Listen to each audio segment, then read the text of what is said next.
What does NAR settlement mean for realtors, or for the buyers realtors, or for the buyers on the real estate market? Huge changes, insane changes are happening on the real estate market that we see. And well, guys, I just had some of my clients sending me all these news articles and saying, hey Igor, beware, this is coming and Canada is not going to save you. What's up, guys, and welcome back to this YouTube channel. It's your guy Igor here. So I want to discuss to you guys what's happening. Basically, a long story short, a lot of people who are buying real estate and selling real estate are used to a certain way of how things are done. So for example, the sellers are used to paying the buyer's agent commissions. Okay, so that's how it's been for a very long time. And now these big changes, well, they are happening already, and very soon this might become our reality on day to day, where you won't be allowed to advertise on MLS the buyer's agent commission. And some people are betting that, well, realtors are overpaid, they are only opening the doors and this kind of things.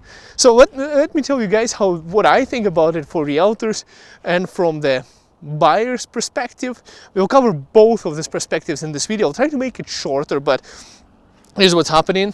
In the past, for example, as a buyer's agent myself, I'm an agent with XP Realty, and I would go and show properties and I'll write an offer and the sellers would cover my commission. But what is happening right now, they're saying that the sellers shouldn't be doing that. And it's kind of interesting thing that's happening is that the buyers would have to cover the buyer's agent commission. Now I think, guys, it's going to be interesting to see, and I'm actually up for the challenge. Let's see how it goes, because it's going to be like this, guys. I know a lot of people are panicking. Oh, there will be no agents. Why do we even need agents? Why don't we go on Zillow? Why don't we go and just book our own showings and things like that? But here's the you know, like, we're going to save money on realtors fees and everything. But here's how I see it, guys. Actually, this kind of changes could be potentially a good thing. So, you know, there are those buyers who are buying for real estate or shopping for real estate, right?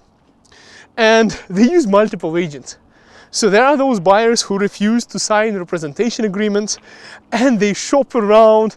You know, they get their agents in the middle of the night to go and, you know, show properties, reschedule whatever their events have. They don't even have a representation agreement in place, and they're shopping around asking for questions with multiple agents until they finally settle for a property. And because they don't have to pay you anything as an agent, so because they don't have to pay you anything, they don't value your agent's time as much. And now how it's going to be is, well, the way I see it, is the buyers that are working with the agents, the agents are not going to open their mouth until the representation agreement is signed, and they will have to sign the representation agreement, usually exclusive representation, to make sure they're going to get paid. And it's going to be basically an employer-employee relationship where, okay, so the buyers who are buying real estate, they would have to, it's going to be like this. So now, not only to buy a property, you'll be asked questions. Do you have the down payment? Do you have the closing fees, land transfer fees? Do you have everything, all the money that you need to close on the property? Plus, do you have the agent fees? Which, let's say you round up to 2%. So that's going to be another expense for the buyer's agent. Now the agents wouldn't be driving them around showing properties, and there will be fees for canceling the representation agreement too. So if you think you go with an agent and see properties and then change your mind, if you do that, there will be now some cancellation fees. You have to pay fuel surcharge, time, and basically, guys, it's not going to be cheap for the buyers to buy real estate. I know this is kind of from the buyer's perspective, guys. It's horrible. It would make housing even more unaffordable. And some people are thinking, well, they include the price of the agents in the price of the property. So when somebody's selling the property, you know, they take into consideration that they have to pay the buyer's agent and the seller's agent, and that's why they hike up the price. But that's not true, guys. That's not exactly how it works. And in reality, it's not going to lower down the prices for real estate because, well, do you think really the seller's agent is going to, the seller is going to save up money, like that extra couple of percent, depending on the market. Guys, I'm rounding up because a different market, different percentages. Like the commission, for example, in Toronto is different from what it is in Calgary. Let's just round up to 2%. Let's just round that up, so because it's going to be more hitting more markets average, guys, anyways. So let's say that is the situation. The seller would love to keep that 2% into their pocket instead of giving it to anyone else, so it's not going to lower down the real estate market. It means that for the buyers, the real estate is going to get even more unaffordable, and it's going to really soon crash down to, once people start, here's how it's going to happen. People are like, well, too bad, I can afford an agent, so I'm going to go and see the houses myself. Then they're going to go from the buyer's perspective to the seller's agent, and they're going to say, I like this house, I want to write an offer. The seller's agent is going to say, okay, you understand that I represent the seller, and you don't have an agent. So first thing is, go get an agent to write you an offer. And they'll be like, no, but I don't need an agent. Okay, maybe I'll write an offer for you as a seller's agent. I'll help you write an offer, but you do understand that you have no information from me, and it's going to cost you a couple of $1,000 for me to write an offer for you. So they will charge money for that from the buyers. And it's going, guys, I think it's going to be interesting to see. I'm actually for the changes, and if this happens, and this gets in power, it's going to make housing for the first-time home buyers even more unaffordable, even more out of reach. It's going to put more money into the sellers' pockets, for sure. Now, guys, here is the challenge I see from realtors, but let's not talk about realtors' problems with this. Let's talk about buyers' problem with that. Now, writing a contract, pretty standard thing to get an offer, and some people would argue you can get a lawyer involved for that, okay? Then the other part about it is, for example, if you are how to negotiate, not only opening the doors, what are the right questions on what things to do, and the buyers won't have access to those realtors. They won't have access to those free advices that used to be free and they're really valuable. So it's going to be interesting to see, because realtors are going to be like, yeah, I'm not going to open my mouth until we have a contract in place. Right now, people are still able to get some information from a lot of realtors, like worldwide almost, I would say, guys, across United States and then across Canada. You can get like lots of information before you even get them to commit to a representation agreement.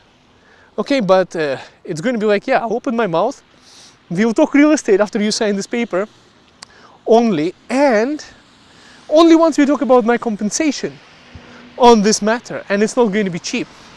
So what's going to happen, guys? Yeah, it will filter out a lot of inexperienced and agents who are not up to the taken, and it's going to leave those agents who are more experienced and who are able to negotiate their own fees and their own structure. So it is going to be interesting to see, because people would lose access to something that they never gave value to, and I think that they're going to realize really quick the value of realtors. They're going to really realize very fast that it's not only about opening doors, and there is way more things involved into the entire real estate process. And when they end up in courts, getting sued for the mistakes that they did and taking other people to court, there will be a lot of court cases for that, I feel, because of all the mistakes in the contracts and all the mistakes in negotiations and things they didn't ask.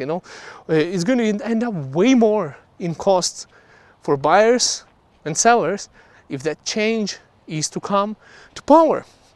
It is strange that they're changing this, but it does make sense, absolutely. I think it's going to fix a lot of problems. Like I was saying, there are agents that don't sign representation agreements, on time. There are buyers who speculate that they would go to another agent, and a lot of agents are jumping up for free and running around, and this is, if they change that, that's about to end. So it's going to be more legally enforceable. You know, it's going to be more up to whichever state or province you're in. It's going to be up to that legislation, how it's supposed to be. You know, I'm talking about confidentiality, client confidentiality, and other things. And there will be less running around for agents. It's not going to be one buyer running with 4 agents, getting expertise of everyone else, and then only one agent getting paid anymore. You know, there are people who did that. There are unethical buyers who do that. And if this comes to pass, they would have to value every agent's time. They would have to pay their fees. They would literally have an employer-employee contract in place.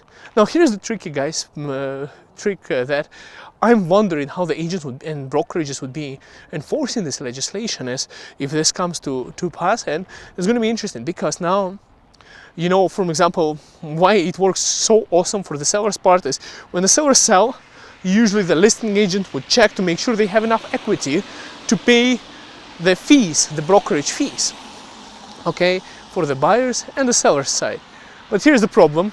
The buyers, after the closing costs, do they have the agent fees? Do they have enough money to pay the agent that helped them purchase the property? Or does it going to go as a lien on their property afterwards? How would brokerage would enforce it? And how would the lenders, like banks incorporated, will the banks put a conditional thing now saying that, hey, the buyer of this property who is getting a mortgage, does this buyer have enough money to pay their realtor who is helping buy the property? And if not, your mortgage is going to be conditional to that and not approved. So how would the banks and the lenders respond? How the market would respond? And how the agents would respond? I see, guys, it's a big hit, and whatever happens in the United States, it usually comes to Canada.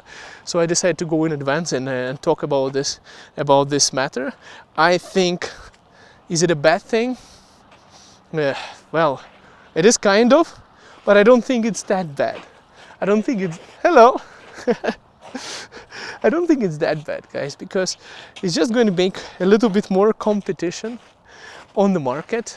And it might actually straighten a couple of things out in terms of legislation on the fees, and so that, you know, it might actually be beneficial for the buyer realtors, but it's going to be devastating for housing affordability for the buyers. Can you imagine, guys, if you're living in Toronto, right?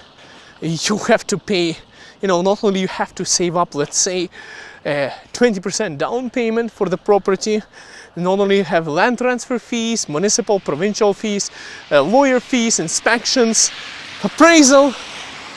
I have to come up with 20,000 more for your agent now, let's say in Toronto, or more, depending on what you're shopping for. So I think that's going to be pretty bad. It's going to be pretty bad for the buyers, and it's going to be definitely stressful for the agents.